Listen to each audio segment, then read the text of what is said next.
Assalamualaikum warahmatullahi wabarakatuh. Hai adik-adik, apa kabar? Semoga kita semua selalu sehat ya.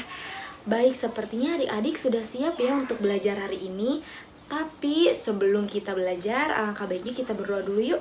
Berdoa di dalam hati, mulai.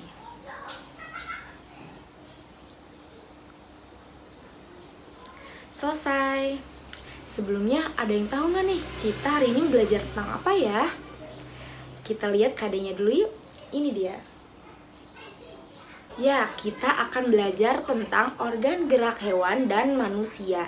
Sebelumnya kakak mau tanya dulu nih, ada yang tahu nggak manusia dan hewan itu bergerak dengan cara apa saja ya?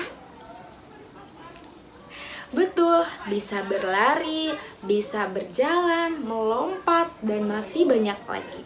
Kakak kasih contoh dulu nih, misalnya kelinci. Kelinci itu bergerak dengan cara melompat dan berlari. Coba kalian, kalau misalnya ular bergerak dengan cara apa ya? Betul, ular bergerak dengan cara melata. Kalau manusia? Ya, pintar. Manusia bergerak bisa berlari, bisa berjalan, bisa melompat, memegang, dan masih banyak lagi. Satu lagi nih, kalau burung gimana tuh bergeraknya? Pintar, burung bergerak dengan cara terbang. Tapi kakak mau tanya nih, ada yang tahu nggak ya kenapa hewan dan manusia itu bisa bergerak? Oke, kita cari tahu dulu yuk. Nah, sebelumnya kalian harus tahu dulu nih, salah satu ciri makhluk hidup itu adalah bergerak. Makhluk hidup akan bergerak jika ada rangsangan yang mengenai tubuhnya. Kakak kasih contoh, misalnya kalian sedang duduk di ruang TV dan ibu kalian memanggil di ruang dapur. Lalu kalian pasti otomatis akan berdiri dan berjalan, itu sudah termasuk bergerak. Nah, di dalam tubuh kita dan tubuh hewan itu ada yang namanya organ gerak. Organ gerak ini berguna untuk untuk berjalan, untuk berlari, melompat, memegang, dan masih banyak lagi. Organ gerak pada manusia dan hewan memiliki kesamaan, yaitu pada alat gerak. Nah, alat gerak ini ada dua macam. Yang pertama ada alat gerak pasif berupa tulang, dan yang kedua ada alat gerak aktif berupa otot. Jadi, alat gerak pada manusia dan hewan itu ada dua macam. Apa saja? Betul, alat gerak aktif dan pasif. Nah, kedua alat gerak ini akan bekerja sama untuk melakukan pergerakan. Nah, sekarang kakak mau tanya nih, ada yang tahu nggak kenapa sih tulang itu disebut sebagai alat gerak pasif? Ada yang tahu nggak? Oke, tulang disebut sebagai alat gerak pasif karena tulang tidak bisa bergerak dengan sendirinya.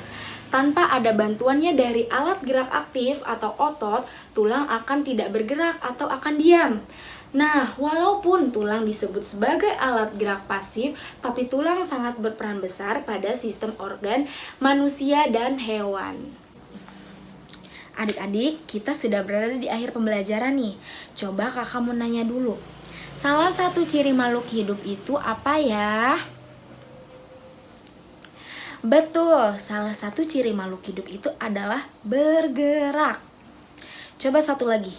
Alat gerak pada manusia dan hewan itu ada dua macam. Apa aja? Pinter, ada alat gerak aktif dan alat gerak pasif. Sekarang adik-adik coba keluarkan alat tulis dan kertasnya karena kakak akan memberikan beberapa soal mengenai tentang organ gerak pada manusia dan hewan. Oke adik-adik, sudah siap ya alat tulisnya? Kakak akan mulai mendiktekan soalnya. Baik, soal yang nomor 1. Kenapa tulang disebut sebagai alat gerak pasif? Sudah selesai? Sekarang nomor 2. Alat gerak pada manusia dan hewan itu ada dua macam. Coba sebutkan.